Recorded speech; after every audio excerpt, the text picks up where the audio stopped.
प्रणम्य परमात्मानं सिद्धं त्रैलोक्यवन्दितं स्वाभाविकचिदानन्द स्वरूपं निर्मलाव्ययम् शुद्धजीवादिद्रव्याणां देशकं च जिनेश्वरम् द्रव्यसङ्ग्रहसूत्राणां वृत्तिं वक्षे समासतः जीवं दवं जिणवरवसहेण जेणनेतिष्ठं देविन्दविन्दवन्दं वन्दे तं सर्वदा शिरसा कहे जीव अजीव जिनवर वृषभ ने लोक में वे वंद्य सुरपति वृंद से वंदन करूं कर जोड़ में। तेरहवीं गाथा का पाठ करेंगे। मक्कण गुण ठाणे हिय 14 ही हवन्ति तह असुधनया विन्नेया संसारी सफे शुद्धाहु शुद्धनया गईन्दिये सुकाये जोगे वेदे कसायनानेय संजम दंसन लेसा भविया सम्मत सन्नियाहारे। द्रव्य संग्रह नामक ग्रंथ और इस द्रव्य संग्रह में क्या वर्णन चल रहा है, वर्णन किसका है? ग्रंथ का नाम है द्रव्य संग्रह। तो 6 द्रव्यों का 7 तत्वों का वर्णन इस ग्रंथ में होगा। और अभी किसका वर्णन चल रहा है? जीव द्रव्य का वर्णन चल रहा है। और जीव द्रव्य का वर्णन कितनी विशेषताओं के माध्यम से, कितने अधिकारों में जीव द्रव्य का वर्णन किया जा रहा है? बोलिए नीतू भाभी, जीव द्रव्य का वर्णन कितने अधिकारों के माध्यम से किया जा रहा है? हाँ, कौन कौन से हैं?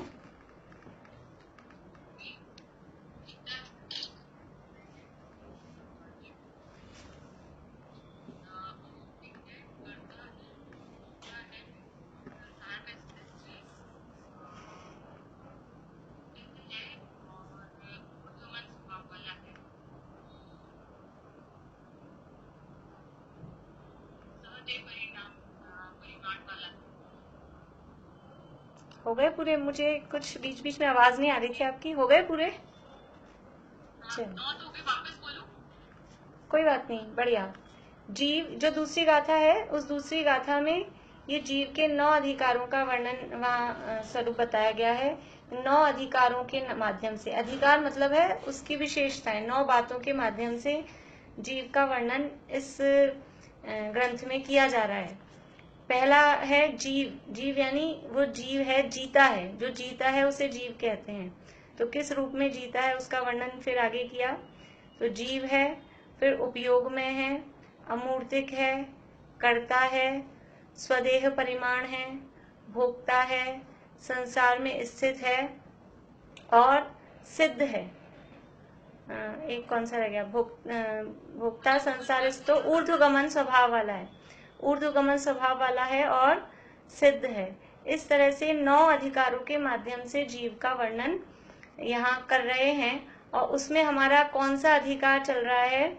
हमारा अधिकार चल रहा है संसार में स्थित है, इस बात का वर्णन यहाँ चल रहा है।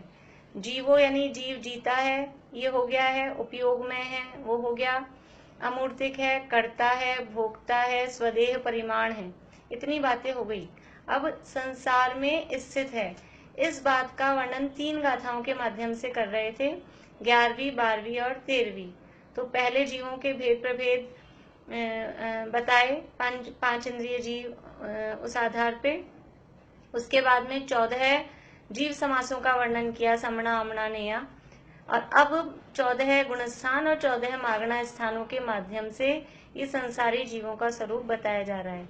जो 5 इंद्रिय वाले जीव हैं वो भी संसारी जीव हैं। जो 14 जीव समासों में जिनका वर्णन किया वो भी संसारी जीव हैं। और जो 14 गुणस्थानों में पाए जाते हैं अथवा 14 मागणा स्थानों में जो पाए जाते हैं वो भी संसारी जीव हैं। तो इस संसारी जीव की वर्णन करने में, संसारी जीव का स्वरूप बताने में ये 3 गाथाओं के माध्यम से ये वर्णन चल रहा है। तो गुणस्थानों के आधार पर हमने जीवों का स्वरूप देखा। उसके बाद में मार्गणाओं की चर्चा हमारी चल रही है। मार्गणाएं 14 होती हैं, 14 मार्गणाएं। किसनों ने अभी तक नहीं सुनाई है मुझे 14 मार्गणाओं के नाम? मेरे हिसाब से सबका हो गया है। हाँ, बोलिए सरोज भाभी।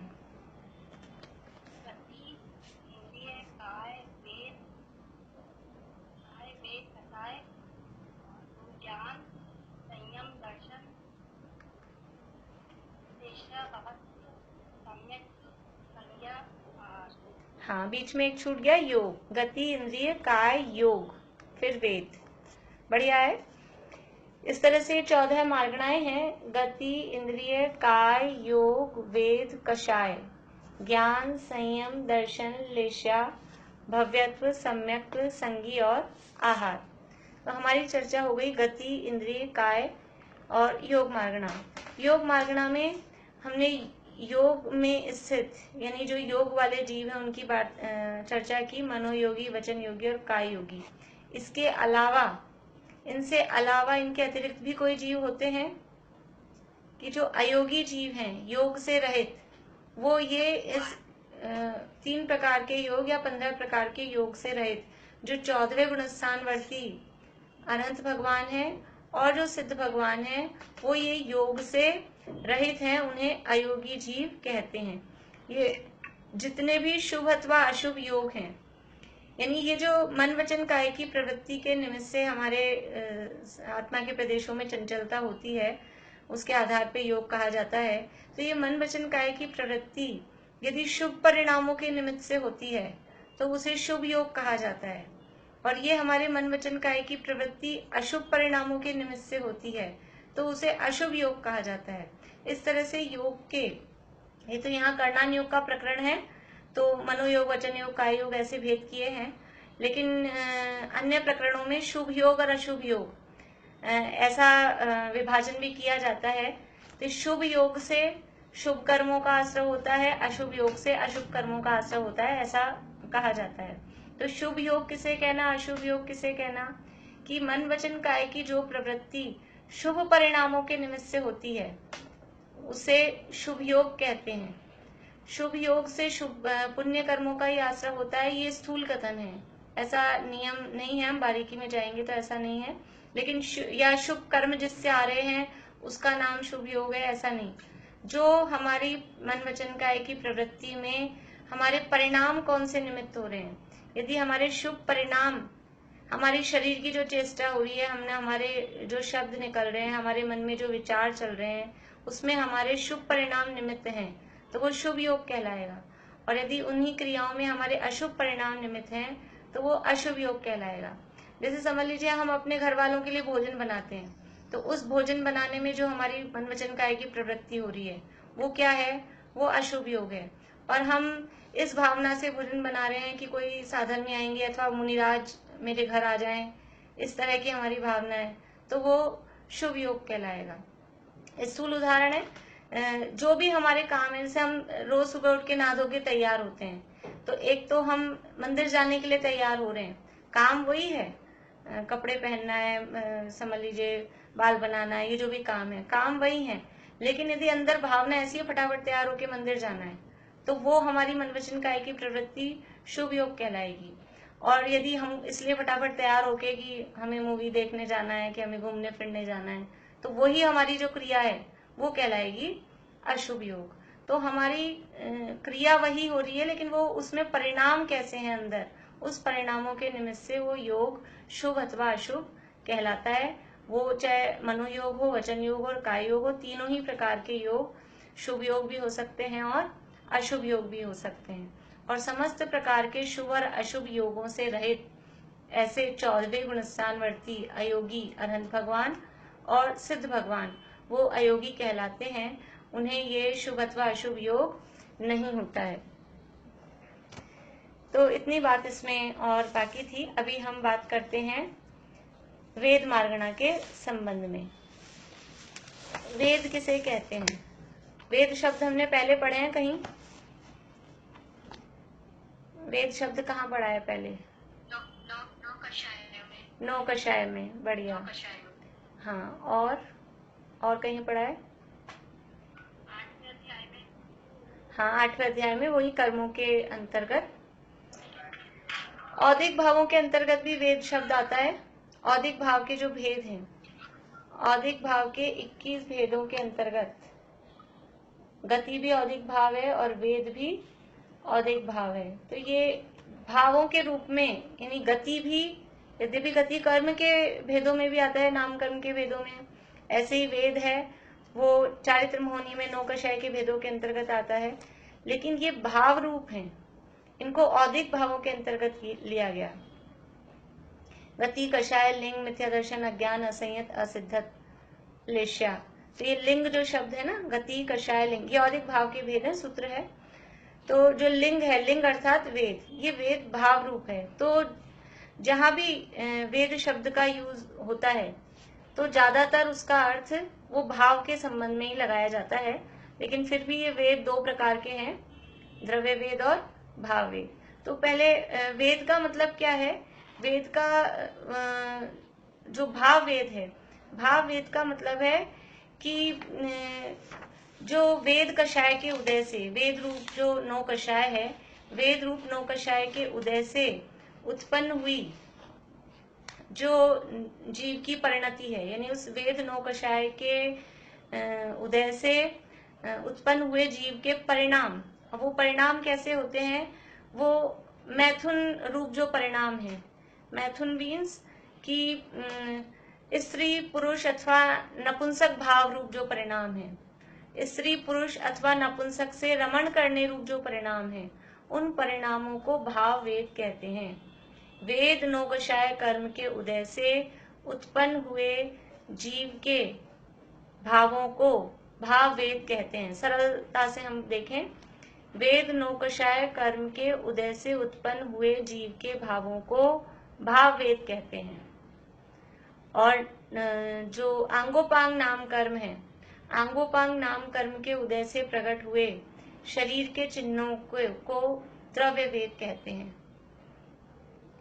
आंगोपांग नाम कर्म के उदय से प्रकट हुए या उत्पन्न हुए शरीर के विशेष चिन्हों को द्रव्य वेद कहते हैं। तो दोनों भेद वेद के ही, लेकिन एक में चारित्र मोहनी की 9 कषाय कर्म का उदय है भाव वेद में, और द्रव्य वेद में आंगोपांग नाम कर्म का उदय है। जैसे कि द्रव्य इंद्रिय और भाव इंद्रिय, तो द्रव्य इंद्रिय में वही शरीर नाम कर्म, अंगोपांग नाम कर्म का उदय उसकी रचना के संबंध में, और भाव इंद्रिय है वो मति शुद्ध ज्ञानावरण कर्म के क्षयोपशम से है। ऐसे ही भाव वेद है वो जीव के परिणाम स्वरूप है, जीव की परिणति है। और ये जो कषाय है, ये कषाय है मोहनीय कर्म का भेद, 9 कषाय मोहनीय कर्म का, चारित्र मोहनीय कर्म का भेद है। और ये जो मोहनीय कर्म है ये भावो रूप है, ये इसका फल शरीर में नहीं आता है। मोहनीय कर्म का फल शरीर में नहीं आता है, नाम कर्म का फल शरीर में आता है। नाम कर्म के उदय में से शरीर में परिणतियां दिखाई देती है। लेकिन मोहनीय कर्म का फल क्या आता है? वो जीव के भावों में, जैसे मिथ्यात्व का उदय। तो मिथ्यात्व के उदय का फल कहाँ आएगा? कि मिथ्यात्व के उदय से हमारा शरीर मोटा होएगा या पतला होएगा या काला हो जाएगा। मिथ्यात्व के उदय से ये नहीं होगा। मिथ्यात्व के उदय से हमारे जो भाव हैं वो मिथ्यात्व रूप, कुदेव कुगुरु कुधर्म को मानने रूप, शरीर को जीव मानने रूप, जीव को शरीर मानने रूप, ऐसे उल्टे हमारे भाव होते हैं। ऐसे ही ये वेद 9 कषाय ये मोहनीय कर्म का भेद है। तो इससे हमारे भाव होते हैं। कैसे भाव होते हैं? कि मैथुन करने की जो अभिलाषा रूप जो परिणाम है, मैथुन ये संज्ञा में भी अंतर्गत आती है। मैथुन का मीन्स है स्त्री अथवा पुरुष से रमण करने का जो परिणाम है, जो काम भाव जो है, उसका नाम मैथुन कहा जाता है। तो इस वेद नौकषाय के उदय से जीव को इस तरह के भाव उत्पन्न होते हैं, उसे भाव वेद कहते हैं। तो दो प्रकार के वेद हो गए, एक जो जीव के परिणाम रूप है, जिसके अंतर्गत जीव को इस तरह के अभिलाषा इच्छा उत्पन्न होती है, और दूसरा वो शरीर का स्वरूप, शरीर के चिन्ह विशेष, जिससे बाहर में उसकी पहचान होती है। तो ये वेद दो प्रकार का है। अभी ये जो द्रव्य वेद और भाव वेद, दोनों ही वेद तीन प्रकार के हैं। यानी जैसे हमने इंद्रियों में देखा था ना, द्रव्य इंद्रिय और भाव इंद्रिय, ये तो हमने उसके भेद किए। लेकिन वैसे इंद्रियां कितनी होती हैं? इंद्रियां 5 होती हैं, स्पर्शन, रसना, घ्राण, चक्षु और कर्ण। ऐसे ही ये द्रव्य वेद और भाव वेद, ये तो भेद किए हमने। लेकिन वेद कितने होते हैं, वेद कितने प्रकार के होते हैं? तो वेद 3 प्रकार के होते हैं, पुरुष वेद, स्त्री वेद और नपुंसक वेद। तो पुरुष वेद किसे कहते हैं, स्त्री वेद किसे कहते हैं, और नपुंसक वेद किसे कहते हैं? तो अभी जो दोनों तरफ से हम परिभाषा देखेंगे, द्रव्य रूप से भी और भाव रूप से भी। तो उसको भाव पुरुष वेद और द्रव्य पुरुष वेद, ऐसा दोनों तरफ से ही हम परिभाषा देखेंगे। तो पुरुष वेद किसे कहते हैं? जहां भी जिनवाणी में अगर ऐसा वेद का नाम आएगा कि पुरुष वेद, तो 99% वो भाव वेद के संबंध में उसका अर्थ आता है।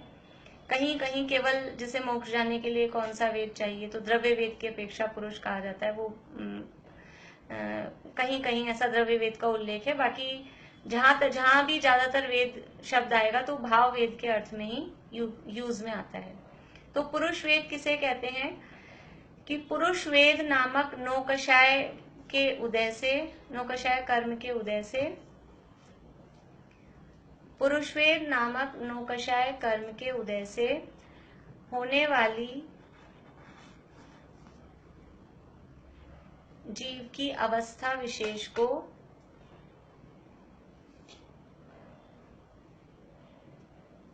अथवा होने वाले जीव के भावों को, ऐसा भी लिख सकते हैं, पुरुष वेद नामक नौकषाय कर्म के उदय से होने वाली जीव की अवस्था विशेष को अथवा जीव के भावों को पुरुष वेद कहते हैं।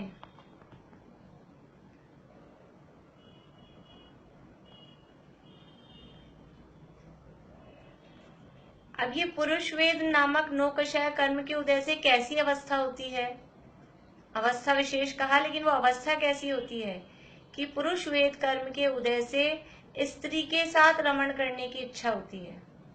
तो पुरुष वेद किसे कहेंगे, पुरुष वेद का उदय किसे कहेंगे कि जिसे स्त्री के साथ रमण करने की इच्छा है, उसे पुरुष वेद नौकषाय कर्म का उदय है। तो पुरुष वेद नौकषाय कर्म के उदय से स्त्री के साथ रमण करने की इच्छा रूप जो जीव के भाव हैं, पुरुष वेद नौकषाय कर्म के उदय से स्त्री के साथ रमण करने रूप जीव के भावों को पुरुष वेद कहते हैं।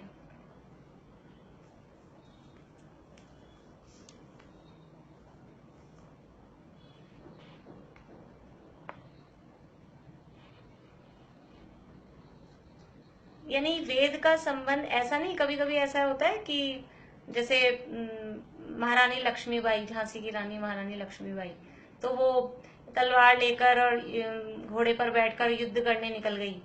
तो हमको ऐसे क्या लगता है, जैसे कुछ स्त्रियां हैं इस तरह की हैं, बोल्ड होती हैं, तो हमको क्या ऐसा सोचते हैं कि इनके पुरुष वेद का उदय है। और कुछ पुरुष हैं, उनकी आवाज स्त्रियों की जैसी, उनकी चाल स्त्रियों की जैसी हो, स्त्रियों के जैसे डरपोक हों, तो ऐसा लगता है कि इनके स्त्री वेद का उदय है। लेकिन खाली इतना सा बाहर से ऐसे लक्षणों से वेद का निर्धारण नहीं होता है। वेद का मतलब वो अंदर के भाव, बाहर में बोल्डनेस होना, साहस दिखाना, ये एक अलग कर्म के उदय से इस तरह के परिणाम हो सकते हैं। वीर गुण, वीर अंतराय के शिवोपशम से और अलग कर्मों के उदय से ऐसा हो सकता है। लेकिन वास्तव में पुरुष वेद का उदय है या वास्तव में स्त्री वेद का उदय है, ये किससे निर्धारण होगा? अंदर में ये जो परिणाम है, स्त्री के साथ रमण करने रूप परिणाम है, तो पुरुष वेद का उदय है। पुरुष के साथ रमण करने का परिणाम है, तो स्त्री वेद का उदय है। ये अंदर ये वेद है, ये इस अंदर के जो परिणाम है, मैथुन के जो परिणाम है, उसके आधार पे वेद का निर्धारण होता है। बाहर में थोड़ी बहुत कोई व्यक्ति समझ लीजिए कि किन्हीं पुरुषों को सफाई करने का शौक है, तो वो झाड़ू लेके झाड़ू लगाते हैं सुबह से, तो इससे उनके स्त्री वेद का उदय नहीं हो जाएगा। कोई कोई किचन में काम करने का शौक होता है, या समझ लीजिए अभी लॉकडाउन चल रहा है तो शौक से कर रहे हैं कुछ लोग, तो इससे उनके स्त्री वेद का उदय हो गया। या महिलाएं जाके बाहर में पैसा कमा रही हैं, व्यापार धंधा कर रही हैं, नौकरी कर रही हैं, तो इससे उनके पुरुष वेद का उदय हो जाएगा। ऐसा उसका कोई संबंध नहीं है। तो ये वेद है, ये जीव के पर्टिकुलर जो भाव हैं उनसे उस वेद का उदय कहा जाता है। स्त्री वेद किसे कहते हैं कि स्त्री वेद नामक नौकशाय कर्म के उदय से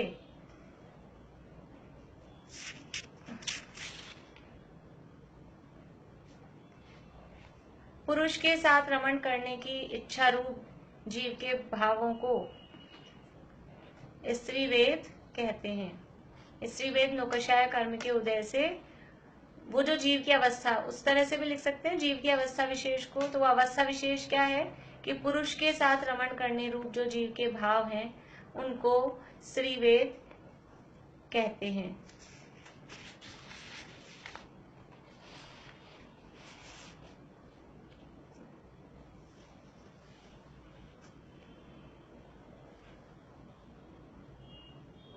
नपुंसक वेद किसे कहते हैं कि नपुंसक वेद नौकशाय कर्म के उदय से स्त्री और पुरुष दोनों के साथ रमण करने की, दोनों के एक साथ, दोनों के साथ या दोनों के साथ ही रमण करने की इच्छा रूप जो जीव के भाव हैं उन्हें नपुंसक वेद कहते हैं। नपुंसक वेद नौकशाय कर्म के उदय से स्त्री और पुरुष दोनों के साथ रमण करने की इच्छा रूप जीव के भावों को नपुंसक वेद कहते हैं।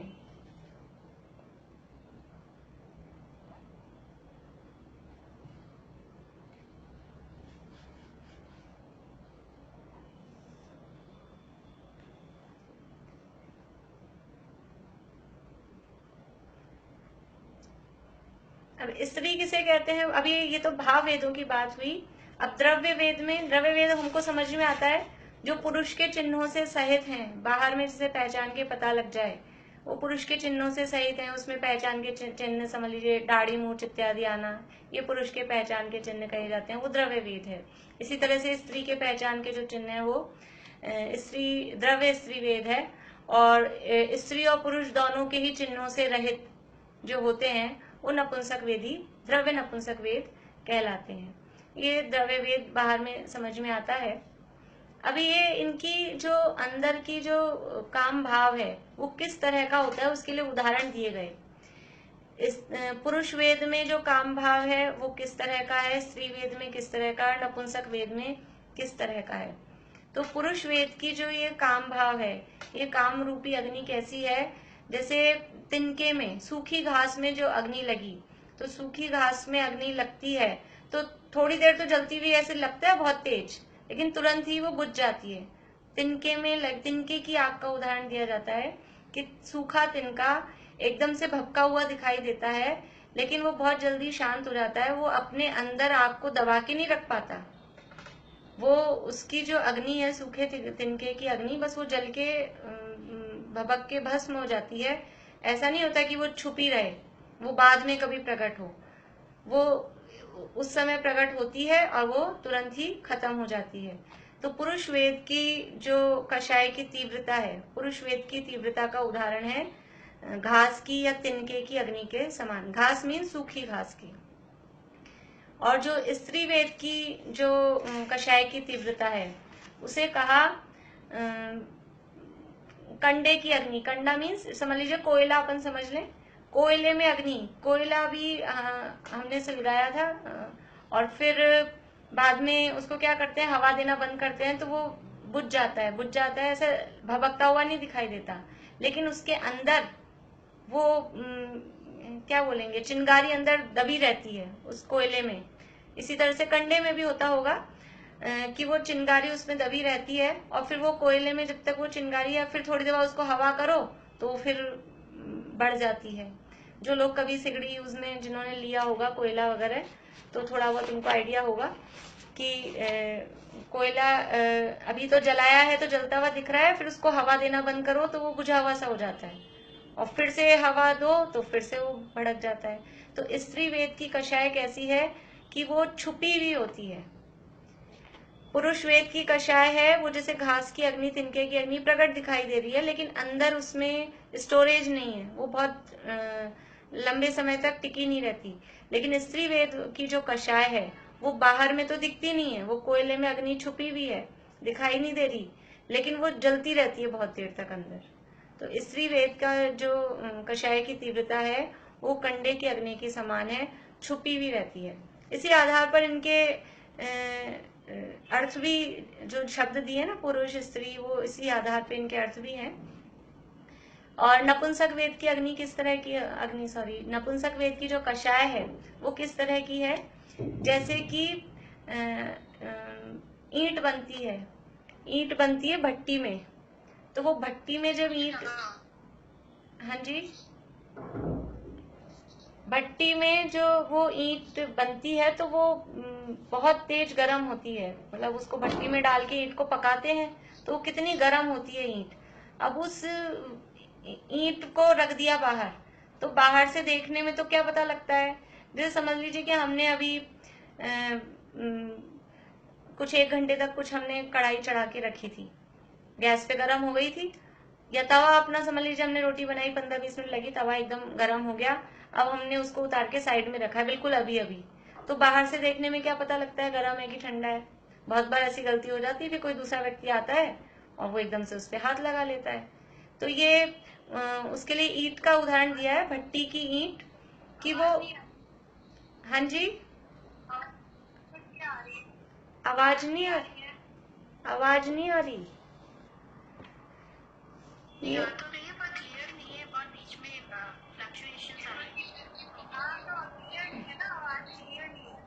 तो अपन इसको अभी बंद कर लें, दोबारा जब चलाने का टाइम अभी 5-7 मिनट है तो अभी बंद करके चला लेते हैं एक बार फिर से। अब आ रही है, चलिए तो फिर देखिए अभी 5-7 मिनट बाद ये वाली बंद हो ही जाएगी, फिर दोबारा चलाएंगे ना तो फिर ठीक हो जाएगी। तो नपुंसक वेद के लिए किसका उदाहरण दिया है, नपुंसक वेद की कषाय है वो भट्टी की जो ईंट है, भट्टी में पकती हुई, यानी अग्नि में जो गर्म ईंट हो गई है, जो दिखाई नहीं दे रही उसमें अग्नि, लेकिन वो बहुत अंदर से उसके अंदर तप्त हो रही है, अंदर आग सुलग रही है। ऐसे ही नपुंसक वेद की जो कषाय है वो बाहर में दिखाई नहीं देती है, लेकिन अंदर से बहुत तीव्र उसको मैथुन का परिणाम है, और वो जो कषाय की तीव्रता है वो बहुत ज्यादा, कषाय की तीव्रता, इस वेद संबंधी कषाय की तीव्रता बहुत ज्यादा होती है। तो ये इनकी तारतम्यता, इनके फ्लैक्चुएशन बताए हैं कि पुरुष वेद की जो कषाय की तीव्रता है वो बहुत कंपैरेटिवली सबसे मंद है, कषाय की तीव्रता। स्त्री वेद की जो तीव्रता है वो उससे ज्यादा है, और नपुंसक वेद की तीव्रता वो सबसे ज्यादा है। तो ये अब ये जीव हम इस वेद के माध्यम से कर क्या रहे हैं, ये वेद मार्गणा है, जीवों को खोजने के स्थान है। संसार में हमको 3 वेद वाले जीव मिलते हैं, या तो पुरुष वेद, या स्त्री वेद, या नपुंसक वेद। पुरुष शब्द के अर्थ भी, पुरुष किसे कहते हैं, पुरुष शब्द का जो शब्दार्थ कहते हैं पुरुषेते इति पुरुष है। पुरुषार्थ सिद्धिउपाय नामक अपना ग्रंथ है, वहां पुरुष की व्याख्या करते हुए कहा अस्ति पुरुषश्चिदात्मा। पुरुष कौन है, वास्तव में पुरुष तो ये आत्मा है, तो वो पुरुष शब्द के शब्दार्थ से उसका अर्थ आत्मा निकलता है। पुरु यानी उत्तम गुणों को, और सेते यानी जो सेवन करता है, जो उत्तम गुणों का धारी है। तो उत्तम गुणों का धारी कौन है, कि मैं शुद्धात्मा उत्तम गुणों का धारी हूँ, इसलिए वास्तव में पुरुष तो आत्मा है। लेकिन दुनिया लोक की तरफ से भी हम देखें तो जो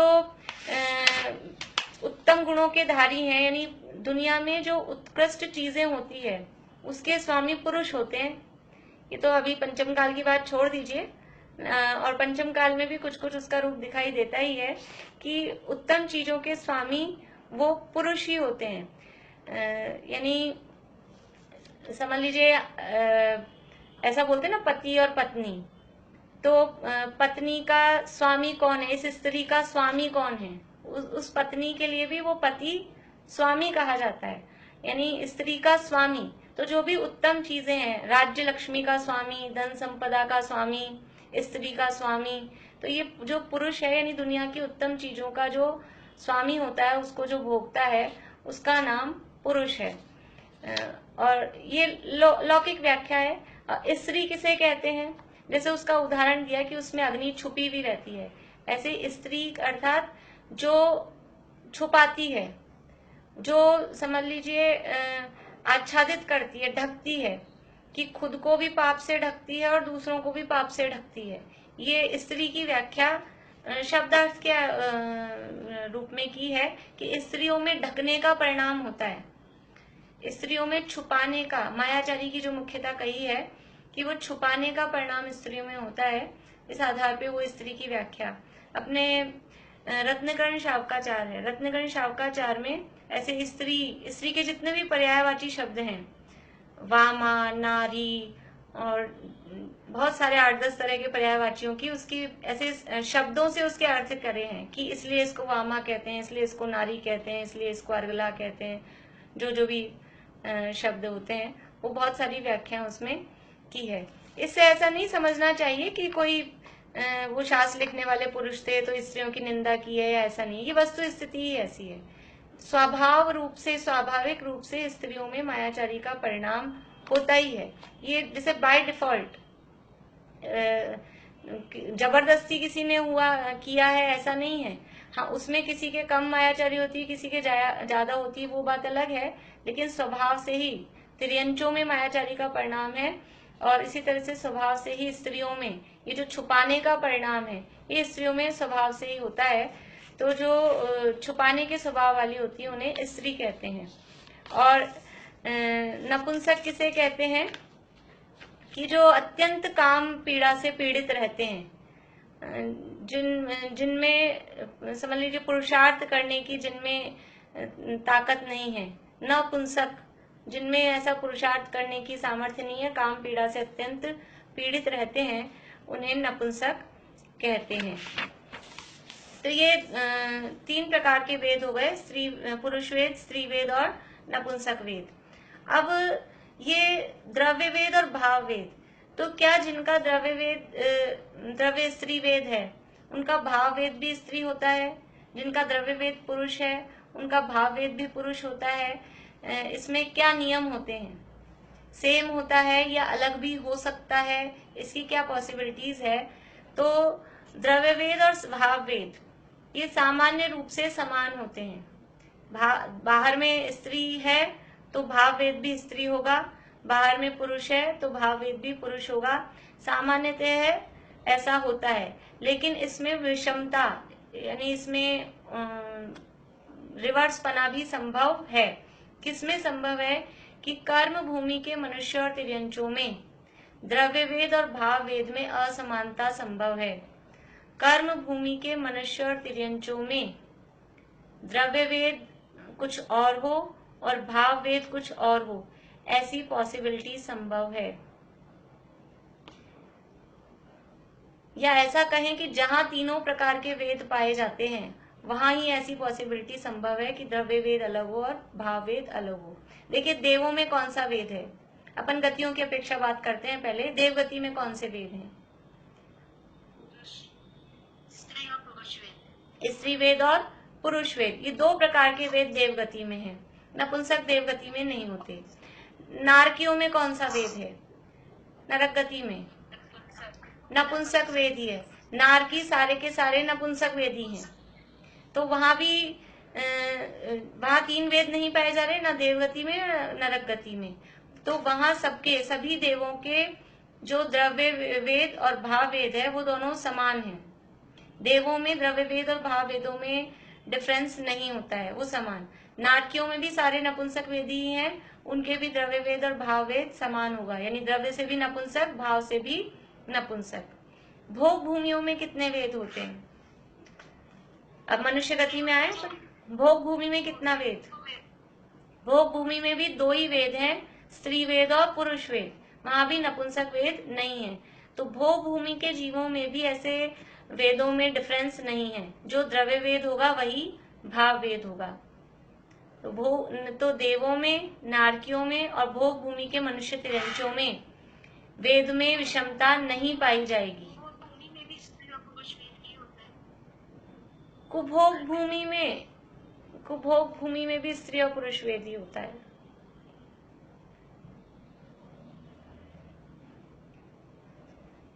और देख लेंगे, वैसे जहां तक है स्त्री और पुरुष वेद ही होता है, फिर भी और वेद के संबंध में देख लेंगे। तो जो वेदों में विषमता है वो कहाँ पॉसिबल है, कि जहां पर तीनों वेद पाए जाते हैं। और तीनों वेद कहाँ पाए जाते हैं, कि केवल कर्म भूमि के मनुष्य और तिर्यंचों में। जो हम कर्म भूमि के मनुष्य और तिर्यंचों हैं, इन्हीं में 3 प्रकार के वेद पाए जाते हैं, स्त्री वेद, नपुंसक वेद और पुरुष वेद। और सब जगह तो कहीं 2 वेद हैं, कहीं 1 वेद है। तो कर्म भूमि के मनुष्य और तिर्यंचों में ऐसी पॉसिबिलिटी है कि बाहर से पुरुष वेदी हो, द्रव्य पुरुष वेदी हो और अंदर परिणाम स्त्री वेद के हों, बाहर से स्त्री वेदी हो और अंदर परिणाम पुरुष वेद के हों। तो कर्म भूमि के मनुष्य और तिर्यंचों में ये वेद का जो डिफरेंस है, द्रव्य वेद और भाव वेद का डिफरेंस, ये कर्म भूमि के मनुष्य और तिर्यंचों में जो अभी हम लोग हैं, इनमें ऐसा पॉसिबल हो सकता है। बाहर से स्त्री रूप हो और अंदर वेद पुरुष वेद चल रहा हो, बाहर से पुरुष रूप हो, अंदर स्त्री वेद चल रहा हो, लेकिन उसकी जो पॉसिबिलिटीज है वो कम होती हैं। ऐसा नहीं अपन किसी को देखने लग जाए कि इसके ये वेद होगी, ज्यादातर तो सेम ही होता है, सिमिलर ही होता है, पर पॉसिबल है, ऐसा वेद में डिफरेंस पॉसिबल है। और ऐसा हो सकता है कि कभी किसी के पुरुष वेद चलता हो एक ही जीवन में, कभी पुरुष वेद का उदय आ जाए, फिर कभी स्त्री वेद का उदय आ जाए। भाव वेद में कभी पुरुष वेद का उदय, कभी स्त्री वेद का उदय, ऐसी, हाँ, ऐसा पॉसिबल, हाँ, ऐसा पॉसिबल नहीं है। यानी ये जो भाव वेद है ये जीवन भर एक ही रहता है, जीवन भर इसका परिवर्तन संभव नहीं है। भाव वेद में परिवर्तन संभव नहीं है। जो भाव वेद जन्म से है वो भाव वेद मरण तक वही भाव वेद रहेगा। तो देवों के, नारकियों के और भोग भूमियों में तो कोई चक्कर है ही नहीं। यहाँ जो कर्म भूमि के मनुष्य तिर्यंच हैं उनमें ये डिफरेंस है, लेकिन जो जीवन भर जिसका जो वेद है जन्म से लेकर मरण तक, उसका वही वेद रहता है, उसमें कहीं भी चेंजेस होना पॉसिबल नहीं है। द्रव्य वेद में भी सामान्य रूप से चेंज नहीं होता है, नहीं हो सकता है, लेकिन फिर भी समझ लीजिए आधुनिक युग में द्रव्य वेद में तो फिर भी किसी अपेक्षा से कोई हमको उदाहरण मिलते हैं कि कोई सर्जरी आदि के माध्यम से उन्होंने वेद चेंज कराया हो, लेकिन वो परिणाम भी किसको आएगा कि अंदर से उसके वेद में कुछ इस तरह का परिणाम होता हो ना, कि बाहर से तो स्त्री है और अंदर से वो पुरुष वेदी है, या बाहर से तो पुरुष है और अंदर से वो स्त्री वेदी है। तो इसलिए वो परिणामों में जो हमको ऐसी घटनाएं सुनने को मिलती है, वहां हम ये समझ सकते हैं कि वहां ये द्रव्य वेद और भाव वेद में फर्क हुआ है। और तब उन्होंने, जब उनसे रहा नहीं गया तो उन्होंने अपना द्रव्य वेद भी चेंज कराया। और ये समझ लीजिए आधुनिक साधनों से ये हुआ, वरना ऐसा द्रव्य वेद चेंज कराना भी यूं संभव नहीं है। लेकिन भाव वेद को तो चेंज करना या कराना वो पॉसिबल नहीं है। तो ये बात हुई कि भाव वेद में जो डिफरेंस है वो किनके हो सकता है, केवल कर्म भूमि के मनुष्य और तिर्यंचों में। अभी हम गतियों के आधार पर देख रहे थे, तो देवों में 2 वेद हैं, नारकियों में 1 वेद है।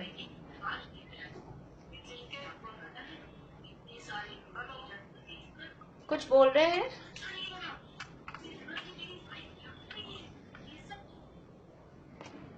अभी मनुष्यों में हमने 2 भेद कर दिए, भोग भूमि के मनुष्य और कर्म भूमि के मनुष्य। तो भोग भूमि के मनुष्यों में 2 वेद हैं और कर्म भूमि के मनुष्यों में 3 प्रकार के वेद। तीनों वेद मीन्स पुरुष वेद, स्त्री वेद और नपुंसक वेद, ये 3 प्रकार के वेद कर्म भूमि के मनुष्यों में पाए जा रहे हैं। अब तिर्यंच गति में तिर्यंच कितने प्रकार के? अब तिर्यंच को हम उनकी जातियों के आधार पे देखेंगे कि एक इंद्रिय, दो इंद्रिय, तीन इंद्रिय, चार इंद्रिय और पंचेंद्रिय। तो एक इंद्रिय से लेके चार इंद्रिय तक के सारे जीव वो कौन से वेद वाले हैं? वो सब नपुंसक वेद ही हैं। तिर्यंचों में एक इंद्रिय से लेके चतुरिंद्रिय तक सभी जीव वो नपुंसक ही हैं। यानी कोई ऐसा कहे कि ये मादा मक्खी है और ये नर मक्खी है, ये जो ऐसी कल्पनाएं चलती है, ये मेल मच्छर है और ये फीमेल मच्छर है, इस तरह की वो मच्छरों में भी कहते हैं, वो कौन जो इसका होता है ना, साइंस में ऐसे ही होता है। हाँ, साइंस में ऐसे ही पढ़ाते हैं। अब ये क्या है कि केवल ज्ञानी भगवान की साइंस बता रही है कि एक इंद्रिय से चार इंद्रिय तक के सभी जीव समूर्छन होते हैं, उनके माता पिता नहीं होते, उनके अंडे नहीं होते। इसमें भी हमको विश्वास करने में दिक्कत आती है क्योंकि वो साइंस वाले उसके अंडे कहते हैं। ऐसे ही एक इंद्रिय से चार इंद्रिय तक सभी जीव नपुंसक हैं, इनमें नर और मादा का भेद नहीं होता है, वो सारे के सारे नपुंसक ही हैं। हम ऐसा समझते हैं चींटी तो स्त्रीवेदी है, स्त्रीलिंग है, और चींटा कीड़ा वो पुरुषलिंग है। वो उनके नाम है, वो शब्द स्त्रीलिंग पुरुषलिंग हो सकते हैं। व्याकरण में शब्दों के भी लिंग कहे जाते हैं। स्त्रीलिंग का शब्द है कि जैसे राम है वो पुरुषलिंग का शब्द है, और माला है वो स्त्रीलिंग का शब्द है। तो ये व्याकरण में भी शब्दों के लिंग कहे जाते हैं, लेकिन शब्दों के लिंग हो सकते हैं, चीटा चीटी के लिंग नहीं है, मतलब वो सभी नपुंसक लिंग होते हैं। तो एक इंद्रिय से चार इंद्रिय तक सारे के सारे हो गए नपुंसक वेदी। अब बचे हैं पंचेंद्रिय तिर्यंच। तो पंचेंद्रिय तिर्यंचों में अब फिर दो भेद करेंगे हम, कर्म भूमि के और भोग भूमि के। क्योंकि अभी हम गति की अपेक्षा से कर रहे हैं, इसलिए हमने ऐसे अलग अलग करके देखा है, चारों गतियों का अलग अलग देख रहे हैं। तो कर्म भूमि के पहले भोग भूमि के देखते हैं। भोग भूमि के जो तिर्यंच हैं वो दो ही वेद वहां पाए जाएंगे, स्त्री वेद और पुरुष वेद।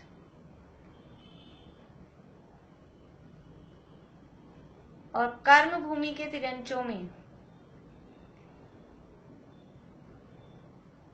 कर्म भूमि के पंचेंद्रिय तिर्यंचों की बात चल रही है। कर्म भूमि के पंचेंद्रिय तिर्यंच, अब वो पंचेंद्रिय तिर्यंच भी दो प्रकार के, कर्म भूमि के पंचेंद्रिय तिर्यंच दो प्रकार के, एक गर्भज और एक सम्मूर्छन।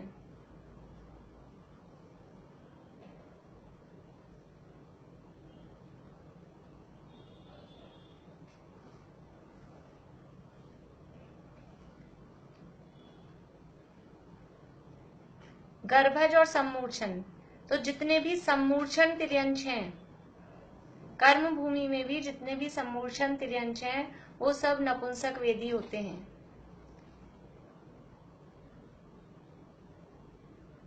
या फिर ऐसे भी इधर से, यानी नियम ऐसा ही है कि जितने भी सम्मूर्छन जीव हैं वो सब नपुंसक वेदी होते हैं। एक इंद्रिय से पंचेंद्रिय तक जितने भी सम्मूर्छन जीव हैं वो सब नपुंसक वेदी होते हैं। यानी इसी चीज को अपन अलग अलग तरीके से देख सकते हैं। अभी हम गतियों की तरफ से देख रहे हैं, फिर हम जन्म की तरफ से देख सकते हैं कि सम्मूर्छन जन्म है, गर्भ जन्म है, उत्पाद जन्म है, उस टाइप से भी हम उनको देख सकते हैं। समझ में आ रहा है? तिर्यंचों के हमने दो भेद किए थे, एक इंद्रिय से चार इंद्रिय तक के एक, और पंचेंद्रिय अलग। तो एक इंद्रिय से चार इंद्रिय तक तो सारे सम्मूर्छन है, वो सारे नपुंसक वेदी हैं। पंचेंद्रिय में दो टाइप किए, कर्म भूमि के और भोग भूमि के। तो भोग भूमि के दो वेद वाले हैं, स्त्री वेद और पुरुष वेद। कर्म भूमि के जो तिर्यंच हैं, पंचेंद्रिय तिर्यंच, वो वापस से दो टाइप के हैं, एक गर्भज है और एक सम्मूर्छन है। तो सम्मूर्छन जितने भी तिर्यंच हैं वो सब नपुंसक वेदी हैं। अब कर्म भूमि के जो गर्भज तिर्यंच हैं उनमें तीन वेद पाए जाते हैं, पुरुष वेद, स्त्री वेद और नपुंसक वेद। कर्म भूमि के गर्भज तिर्यंचों में तीन वेद पाए जाएंगे, पुरुष वेद, स्त्री वेद और नपुंसक वेद।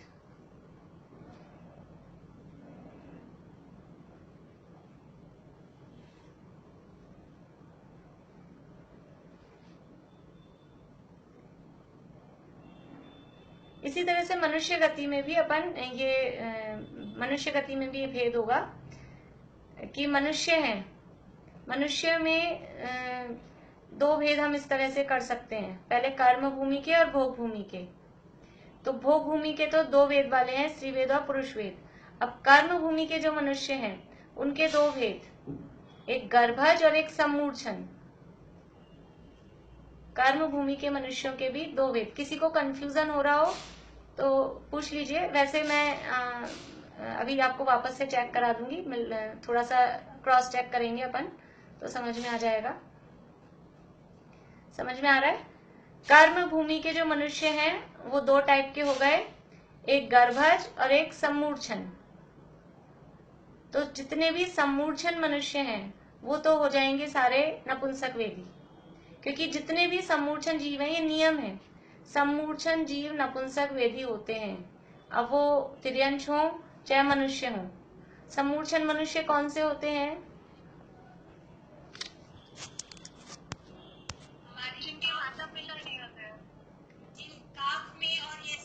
हाँ हाँ, जो स्त्रियों के शरीर के अंगों में, कर्म भूमि की स्त्रियों के शरीर में जो उत्पन्न होते हैं, और उनकी आयु कितनी होती है? सम्मूर्छन मनुष्यों की आयु कितनी होती है? उत्कृष्ट आयु, अंतर्मूर्त नहीं, श्वास के 18वें भाग, श्वास के 18वें भाग, क्योंकि ये अपर्याप्त होते हैं। और जितने भी अपर्याप्त जीव हैं उन सबकी आयु श्वास के 18वें भाग होती है, और ये सम्मूर्छन मनुष्य हैं। अरे मीता, अभी कितनी बार पढ़ा अपन ने, सभी निगोदिया की आयु श्वास के 18वें भाग नहीं होती है। जो श्वास के 18वें भाग जन्म मरण करे उसे निगोदिया नहीं कहते। निगोदियाओं की हाँ, वो अपर्याप्त है। वो जितने भी श्वास के 18वें भाग जन्म मरण करने वाले जो हैं वो अपर्याप्त जीव होते हैं। और अपर्याप्त जीव एक इंद्रिय से पंचेंद्रिय तक सब में होते हैं। एक इंद्रिय भी अपर्याप्त होते हैं, दो इंद्रिय भी, तीन इंद्रिय भी, चार इंद्रिय भी, पंचेंद्रिय भी, और मनुष्य भी। त्रियंश तो होते ही हैं, मनुष्य भी होते हैं। हम पीछे पढ़ चुके हैं 11वीं 12वीं कक्षा में ये सारी बातें। तो जितने भी अपर्याप्त जीव हैं उन सबकी आयु श्वास के 18वें भाग होती है। और ये सम्मूर्छन मनुष्य हैं, ये अपर्याप्त होते हैं, इनकी आयु श्वास के 18वें भाग होती है। वरना हमें दिखाइए कौन सा है सम्मूर्छन मनुष्य, यहाँ कोई अपने में दिखता हो तो ये ऐसे दिखेंगे नहीं, क्योंकि उनकी आयु इतनी सी है, एक श्वास के में 18वां भाग। एक श्वास कितना छोटा, हमने एक दिन देखा था, वो जो कैलकुलेशन है, बहुत कम उनकी आयु होती है। और निगोदिया जीवों की आयु, निगोदिया में जो अपर्याप्त हैं उनकी आयु श्वास के 18वें भाग होती है, और जो पर्याप्त निगोदिया हैं उनकी आयु अंतर्मूर्त की होती है। अंतर्मूर्त बड़ा काल है, श्वास का 18वां भाग वो छोटा काल है। तो जो पर्याप्त निगोदिया हैं उनकी आयु अंतर्मूर्त है, और अपर्याप्त निगोदिया हैं उनकी आयु श्वास के 18वें भाग है। तो ऐसा नियम नहीं है कि खाली श्वास के 18वें भाग जो जन्म मरण करते हैं वो निगोदिया होते हैं, ऐसा नियम नहीं है। तो देखिए, मैं फिर से एक बार बताती हूँ, आप लोग मिला लीजिए। नारकी है वो मात्र नपुंसक हैं। देवों में दोनों वेद हैं, स्त्री वेद पुरुष वेद। मनुष्यों में यदि हम ऐसा भेद करें कि सम्मूर्छन मनुष्य और गर्भज मनुष्य, तो सम्मूर्छन मनुष्य मात्र नपुंसक वेदी हैं। और गर्भज मनुष्यों में फिर दो भेद, कर्म भूमि के और भोग भूमि के। तो कर्म भूमि के, भोग भूमि के जो मनुष्य हैं वो दो वेद वाले हैं, स्त्री वेद और पुरुष वेद।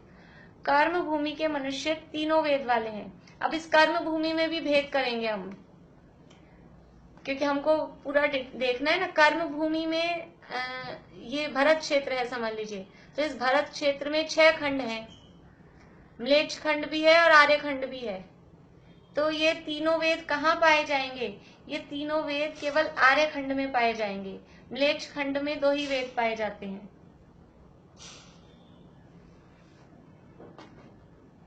कर्म भूमि में भी जो म्लेच्छ खंड है, उन म्लेच्छ खंडों में स्त्री और पुरुष ये 2 ही वेद पाए जाएंगे। तो यानी 3 वेद कहाँ निकल के आए? 3 वेद कहाँ पाए जाएंगे? कर्म भूमि के आर्य खंड में, बस। बाकी सब जगह या तो 1 वेद है या 2 वेद हैं। ये नपुंसक कहाँ पाए जाते हैं? यानी स्त्री और पुरुषों में। सॉरी मनुष्य और तिर्यंचों में, पंचेंद्रियों में नपुंसक कहाँ पाए जाते हैं? तो कर्म भूमि के आर्य खंडों में ये नपुंसक पाए जाते हैं। अब तिर्यंचों में जो सम्मूर्छन तिर्यंच है, जितने भी एक इंद्रिय से पंचेंद्रिय तक सारे सम्मूर्छन वो है नपुंसक। भोग भूमि के तिर्यंच है स्त्री और पुरुष वेद वाले, और कर्म भूमि के जो तिर्यंच है वो तीनों वेद वाले, क्योंकि कर्म भूमि के सम्मूर्छनों को हमने कॉमन सम्मूर्छन में ले लिया। अब ऐसा पूछा जाए कि मात्र नपुंसक कौन कौन है, अभी समय हो गया, मैं कल पूछती हूँ आप लोगों से, ये ऐसा देखना है। अब आप लोगों ने सब लिख लिया होगा, हो सकता है सब हौच पौच हो गया हो। मात्र नपुंसक कौन कौन है, मात्र 2 वेद वाले वो कहाँ कहाँ पाए जा रहे हैं, और तीनों वेद वाले वो कहाँ कहाँ पाए जा रहे हैं। इतना सा आप लोग देख के आना कि केवल नपुंसक ही नपुंसक हैं वो कौन से जीव हैं, और दोनों वेद वाले वो कहाँ जीव पाए जा रहे हैं, और तीनों वेद वाले वो जीव कहाँ पाए जा रहे हैं। और कुछ कंफ्यूजन होगा तो कल अपन और बात कर लेंगे। अभी कुछ पूछना हो शॉर्ट में किसी को तो देख लीजिए। चलिए, जय जिनेन्द्र सभी को।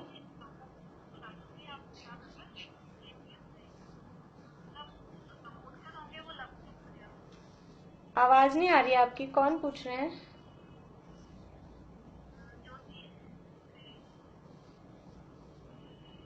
थोड़ा जोर से बोलिए, आवाज नहीं आ रही बिल्कुल भी।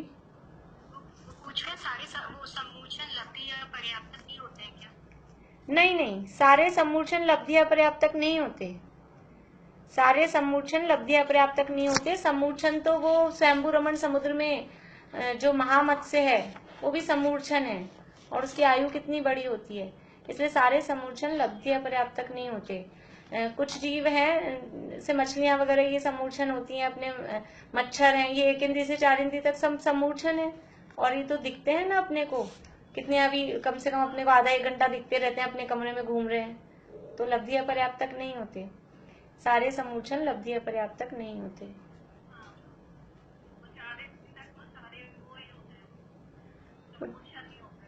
हाँ, 4 इंद्रिय तक सब सम्मूर्छन ही है। हाँ, चलिए, जय जिनेन्द्र सभी को।